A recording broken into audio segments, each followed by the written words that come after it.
Good evening students. सो आज हम continue करेंगे with the chemical reactions of halo alkanes and halo arenes. So आज का हमारा जो पहला टॉपिक होगा वो होगा रिएक्शन ऑफ हेलो एल्कीन्स। ठीक है, इसमें हम देखेंगे जो हेलो एल्कीन्स के जो रिएक्शंस होते हैं उनको तीन कैटेगरीज में डिवाइड करा हुआ है। फर्स्ट है न्यूक्लियोफिलिक सब्स्टिट्यूशन रिएक्शन, सेकेंड है एलिमिनेशन रिएक्शन एंड थर्ड है रिएक्शन विद मेटल्स। आज की क्लास में हम स्टार्ट करेंगे न्यूक्लियोफिलिक सब्स्टिट्यूशन रिएक्शन। आने वाले आगे लेक्चर्स में हम elimination reactions and reaction with metals को कवर करेंगे। ठीक है, so let's start with nucleophilic substitution reaction. Nucleophilic substitution reaction पढ़ के ही हमारे दिमाग में जो पहला क्वेश्चन आता है वो ये कि ये न्यूक्लियोफाइल्स क्या होते हैं, व्हाट आर न्यूक्लियोफाइल्स। क्योंकि न्यूक्लियोफाइल्स है, न्यूक्लियोफिलिक सब्स्टिट्यूशन का मतलब क्या है, न्यूक्लियोफाइल सब्स्टिट्यूट हो रहे हैं, लेकिन ये न्यूक्लियोफाइल्स होते क्या है। Nucleophiles are electron rich species. जो हमारे पास जो न्यूक्लियोफाइल स्पीसीज होते हैं वो इलेक्ट्रॉन रिच होते हैं, उनके पास काफी इलेक्ट्रॉन होते हैं। इतने इलेक्ट्रॉन होते हैं कि अगर किसी सबस्ट्रेट के एटम के पास इलेक्ट्रॉन की डेफिशिएंसी हो तो ये अपने इलेक्ट्रॉन उनको डोनेट कर सकते हैं। ठीक है, अगर ये इलेक्ट्रॉन रिच स्पीसीज है तो ये कहाँ पे अटैक करेंगे, ये वहां पे अटैक करेंगे उस सबस्ट्रेट के मॉलिक्यूल में जहां पे इलेक्ट्रॉन की डेफिशिएंसी हो। ठीक है, इसको एग्जांपल से समझते हैं। लेट अस सपोज हमारे पास ये Nu- के न्यूक्लियोफाइल है, ये हमारे पास कोई भी अपना अल्काइल हैलाइड है। ठीक है, अब देखो सबसे पहले ये देखना है कि जो कार्बन और हेलोजन का बॉन्ड है ये क्या है, पोलर बॉन्ड है। पोलर बॉन्ड कैसा है, क्योंकि जो अपना हेलोजन है ये एक इलेक्ट्रोनेगेटिव एलिमेंट है। कंपेयर टू कार्बन इनकी इलेक्ट्रोनेगेटिविटी ज्यादा होती है। एक्स कुछ भी हो सकता है, फ्लोरीन, क्लोरीन, ब्रोमीन, आयोडीन कुछ भी हो सकता है। ठीक है, अब इनकी इलेक्ट्रोनेगेटिविटी ज्यादा है तो जो यहाँ पे सिग्मा बॉन्डेड इलेक्ट्रॉन्स होंगे वो ज्यादा किसकी तरफ होंगे, इस एक्स की तरफ होंगे, क्योंकि इसको इलेक्ट्रॉन को खींचने की जो इनकी कैपेबिलिटी है ज्यादा है। तो जो बॉन्डेड इलेक्ट्रॉन होंगे वो ज्यादा किसकी तरफ होंगे, एक्स की तरफ होंगे। इलेक्ट्रॉन्स क्या होते हैं, नेगेटिवली चार्ज होते हैं, इसलिए जो हमारे जो एक्स है उसमें पार्शियल नेगेटिव चार्ज आ जाएगा। अब कार्बन के जो बॉन्डेड इलेक्ट्रॉन थे वो एक्स के पास, एक्स के एरिया में ज्यादा है, इसलिए इससे पार्शियल पॉजिटिव चार्ज आएगा। पार्शियल पॉजिटिव चार्ज का मतलब क्या होता है कि इलेक्ट्रॉन डेफिशिएंट सेंटर हो गया। हमने क्या बोला था, जो न्यूक्लियोफाइल होता है वो इलेक्ट्रॉन रिच स्पीसीज होता है और वो सबस्ट्रेट के उस जगह पे अटैक करता है जहां पे इलेक्ट्रॉन की डेफिशिएंसी हो। वो कहाँ पे, इस वाले कार्बन पे, ड्यू टू इलेक्ट्रोनेगेटिविटी ऑफ, और we can say due to higher electronegativity of this halogen. यानी कि जो न्यूक्लियोफाइल है वो कहाँ पे अटैक करेगा, वो इस कार्बन पे अटैक करेगा, और जो हमारा हैलोजन है वो X माइनस के फॉर्म में हमारे एज ए लिविंग ग्रुप निकल जाएगा और यहाँ पे कार्बन न्यूक्लियोफाइल का बॉन्ड बन जाएगा। ठीक है, ओके। अब यहाँ पे समझो साइनाइड जो है वो भी एज ए न्यूक्लियोफाइल एक्ट कर सकता है। ठीक है, अब हम ये दोनों यहाँ पे जो तुम्हें स्ट्रक्चर दिख रहे हैं ये इसका रेजोनेंस स्ट्रक्चर है। ठीक है, रेजोनेंस स्ट्रक्चर से हमें दिख रहा है कि जो नेगेटिव चार्ज है वो कार्बन पे भी आता है और अपने नाइट्रोजन पे भी आता है। ठीक है, यानी कि ये कार्बन कार्बन पे नेगेटिव चार्ज है, यानी कि कार्बन जो है एज अ न्यूक्लियोफिलिक सेंटर काम करेगा और यहाँ पे nitrogen as a nucleophilic centre काम करेगा। यानी जो साइनाइड आयन है वो कार्बन से भी अटैक कर सकता है और अपने नाइट्रोजन से भी अटैक कर सकता है, वो डिपेंड करता है। ठीक है, अगर ऐसे न्यूक्लियोफाइल जिनके पास दो ऑप्शन होते हैं लिंकेज करने के लिए या अटैक करने के लिए किसी इलेक्ट्रॉन डेफिशिएंट सेंटर में, उसको हम बोलते हैं एम्बिडेंट न्यूक्लियोफाइल। क्या बोलते हैं, एम्बिडेंट न्यूक्लियोफाइल। क्यों, क्योंकि जो साइनाइड है वो कार्बन से भी अटैक कर सकता है और अपने नाइट्रोजन से भी अटैक कर सकता है। अगर उसने अटैक करा कार्बन से, किसी आपने अगर उसने कार्बन से अटैक करा तो जो उसको हम बोलेंगे अल्काइल साइनाइड। अगर हमारे न्यूक्लियोफाइल ने नाइट्रोजन से अटैक करा तो उसको बोलेंगे आइसोसाइनाइड। एक और एग्जांपल देखते हैं एम्बिडेंट न्यूक्लियोफाइल का, वो है नाइट्रेट आयन जो होता है NO2-। इसका स्ट्रक्चर देखो, यहाँ पे स्ट्रक्चर से क्या पता चल रहा है कि ऑक्सीजन के पास भी इलेक्ट्रॉन है, नाइट्रोजन के पास भी इलेक्ट्रॉन है। न्यूक्लियोफाइल क्या होते हैं, इलेक्ट्रॉन रिच होते हैं। तो अब ये जो नाइट्रेट आयन है वो ऑक्सीजन के थ्रू भी इसको डोनेट कर सकता है या फिर नाइट्रोजन के लोन पेयर को भी डोनेट कर सकते हैं। ठीक है, यानी कि इसके पास two different points of linkage हो गए, ऑक्सीजन के थ्रू भी ये डोनेशन कर सकता है और नाइट्रोजन के थ्रू भी डोनेशन कर सकता है। तो ऐसे न्यूक्लियोफाइल जिनके पास एक से ज्यादा लिंकेज के ऑप्शन होते हैं उसको हम बोलते हैं एम्बिडेंट न्यूक्लियोफाइल। ठीक है, अब देखो अगर उस अपना नाइट्रेट आयन ने अगर ऑक्सीजन के थ्रू लिंकेज करा, ये ऑक्सीजन के थ्रू अटैक करा है कार्बन इलेक्ट्रॉन डेफिशिएंट सेंटर पे, तो हम उसको बोलेंगे अल्काइल नाइट्राइड्स। ओके, और अगर उसने नाइट्रोजन के लोन पेयर को दिया किसी इलेक्ट्रॉन डेफिशिएंट सेंटर में तो उसको हम बोलेंगे nitro alkanes. This should be very clear. Okay, ठीक है, अब हम देखते हैं मैकेनिज्म। हम किसका मैकेनिज्म देख रहे हैं? हम मैकेनिज्म देख रहे हैं न्यूक्लियोफिलिक सब्स्टिट्यूशन रिएक्शन का। न्यूक्लियोफिलिक सब्स्टिट्यूशन का मतलब होता है कि न्यूक्लियोफाइल जो है वो सब्स्टिट्यूट रिएक्शन में देखा कि हैलोजन की जगह अपना न्यूक्लियोफाइल आ जा रहा है, ठीक है, और halogen as another leaving group हमारे सोल्यूशन में निकल जा रहा है। तो अभी जो ये न्यूक्लियोफिलिक सब्स्टिट्यूशन रिएक्शन होते हैं वो क्या होते हैं, जो इंपॉर्टेंट है वो दो टाइप के होते हैं। एक होता है SN1 reaction and second one is SN2 reaction. आज की क्लास में हम SN2 रिएक्शन को कवर करेंगे। कल जो लेक्चर होगा उसमें हम SN1 को कवर करेंगे, ठीक है। तो SN2 का मतलब क्या होता है? Nucleophilic substitution of order 2। Order 2 मतलब क्या? तुमने केमिकल काइनेटिक्स में पढ़ा होगा, जब हम रेट ऑफ रिएक्शन निकालते हैं कि रेट ऑफ रिएक्शन किसके ऊपर डिपेंड करता है। अगर एक ही सबस्ट्रेट के ऊपर डिपेंड करता है तो हम उसको बोलते हैं फर्स्ट ऑर्डर रिएक्शन। अगर दो सबस्ट्रेट के ऊपर डिपेंड करता है तो उसको हम बोलते हैं सेकंड ऑर्डर रिएक्शन, ठीक है। वैसे हमने देखा था केमिकल काइनेटिक्स में, मैं इन जनरल बता रही हूँ, ठीक है। यानी कि यहाँ पे भी अगर ये ऑर्डर ऑफ 2 है, इस 2 का मतलब यानी कि जो हमारा रेट ऑफ रिएक्शन होगा वो दो चीजों पे डिपेंड करेगा, इसलिए इसका नाम क्या दे रखा है? Substitution nucleophilic biomolecular. दो मॉलिक्यूल्स के ऊपर डिपेंड करने वाला है इनका रेट ऑफ रिएक्शन। वो कौन कौन से होंगे वो हम देखते हैं, ठीक है। देखो जैसे यहाँ पे ये OH माइनस है, अपना न्यूक्लियोफाइल है, और ये हमारे पास मिथाइल ब्रोमाइड अपना क्या है?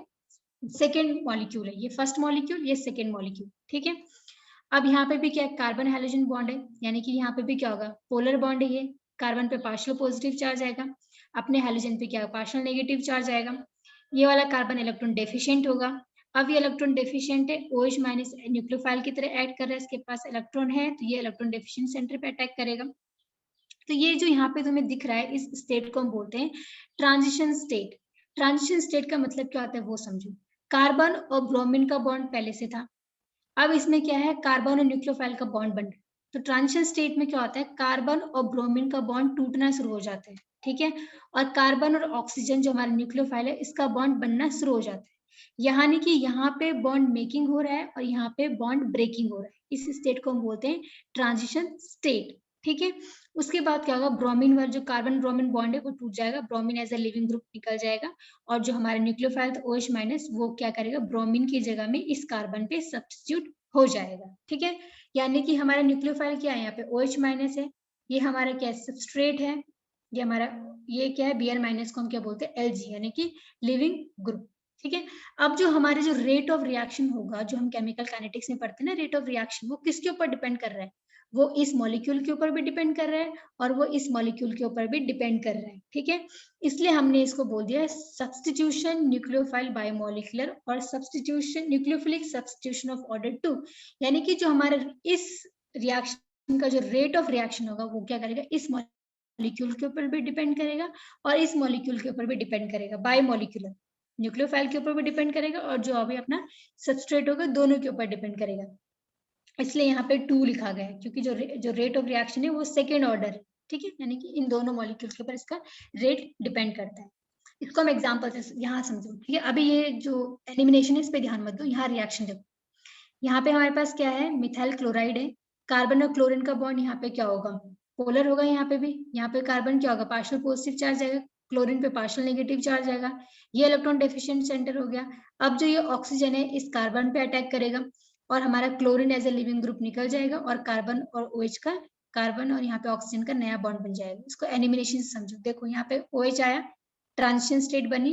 अब जो कार्बन क्लोरीन बॉन्ड है वो वीक हो रहा है, वीक होकर टूट गया और अपने पास कार्बन और ऑक्सीजन का बॉन्ड बन गया। दोबारा देखो ये OH आया, ट्रांजिशन स्टेट बनी, ये बॉन्ड बन रहा है, ये बॉन्ड टूट रहा है, ये बॉन्ड टूट के निकल गया और यहाँ पे अपना कार्बन ऑक्सीजन नया बॉन्ड बन गया, ठीक है। ये होता है हमारा मैकेनिज्म ऑफ SN2 रिएक्शन। ये तो हमने देखा था मैकेनिज्म।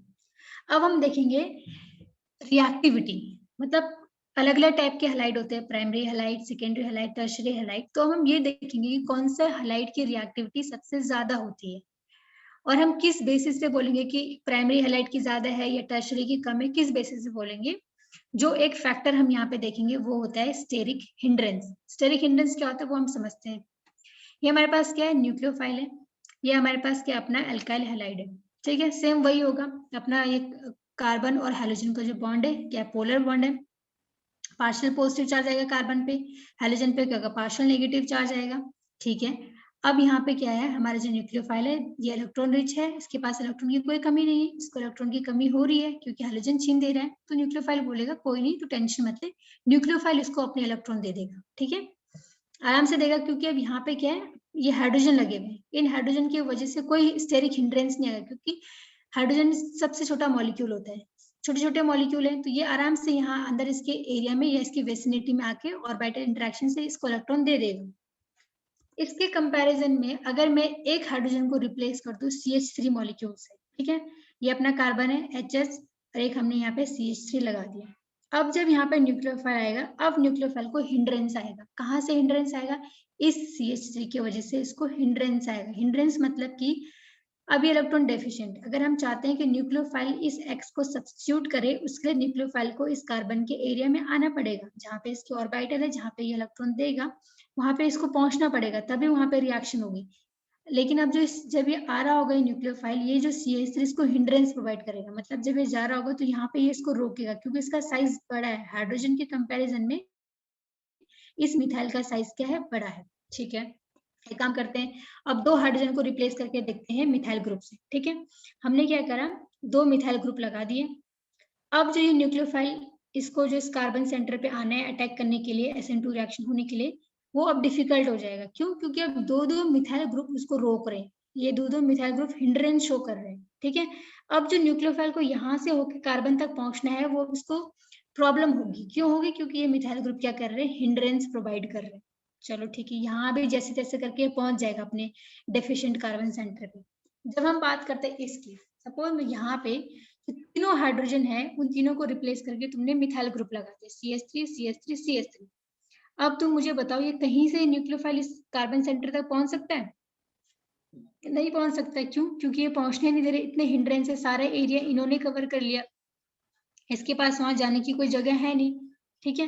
न्यूक्लियोफाइल का भी अच्छा खासा अपना साइज है, इनका भी अपना साइज है, अब ये कहाँ से घुस के जाएगा, नहीं जा सकता ना। तो यहाँ पे जो हमारी रिएक्टिविटी होती है वो बहुत कम होती है, और या हम ये कह सकते हैं कि यहाँ पे SN2 रिएक्शन नहीं हो पाएगा। क्यों? क्योंकि यहाँ पे हिंड्रेंस बहुत ज्यादा है। SN2 रिएक्शन के लिए चलो हमने मान लिया पोलर बॉन्ड है, यहाँ पे डेफिशिएंसी आ गई है, लेकिन अगर हम चाहते हैं न्यूक्लियोफाइल यहाँ पे जाके अटैक करे, तो इसको रास्ता भी तो होना चाहिए था ना यहाँ तक पहुंचने के लिए। ये मिथाइल ग्रुप बहुत ज्यादा हिंड्रेंस प्रोवाइड कर रहे हैं, ठीक है। तो जब हम बात करते हैं रिएक्टिविटी की, ये क्या है, प्राइमरी वाला है, क्योंकि जो हमारा हैलाइड जिस कार्बन से लगा हुआ है वो बस उसमें बस एक ही अल्काइल ग्रुप सब्स्टिट्यूट है, इसलिए प्राइमरी। यहाँ पे 2 अल्काइल ग्रुप है, इसलिए सेकेंडरी। यहाँ पे 3 अल्काइल ग्रुप है, जो है टर्शरी। तो जब हम बात करते हैं रिएक्टिविटी की, तो सबसे ज्यादा रिएक्टिव कौन होगा टुवर्ड्स SN2 रिएक्शन?